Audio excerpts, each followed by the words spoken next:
میری بات لکھ لو، میری بات سن لو.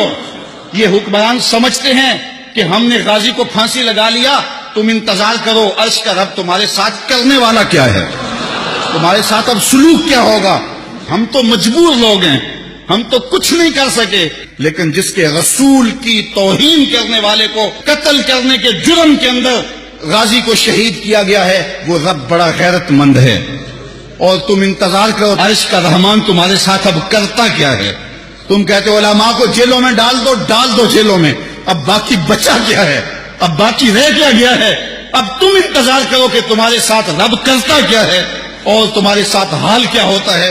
تم رسوائی اور ذلت کے اس مقام پہ پہنچو گے اور عبرت کا نشان بنو گے کہ دنیا دیکھے گی، اور تم رسوا ذلیل ہو جاؤ گے. اور غازی کل بھی زندہ تھا، غازی آج بھی زندہ ہے، اور اس کا نام بھی باقی ہے، اس کا پیغام بھی باقی ہے.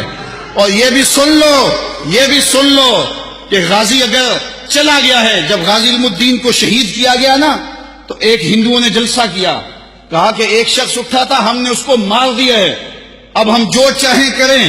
تو ایک مسلمان جلسے میں بیٹھا تھا، اٹھ کے کھڑا ہو گیا، اس نے کہا کرو جو کرنا ہے، غازی خود گیا ہے، چھرا چھوڑ کے گیا ہے، وہ ہم نے ساتھ دفن نہیں کیا، وہ چھوڑ کے گیا ہوا ہے. تو یہ مت سمجھو کہ ہماری خیرت مر گئی ہے.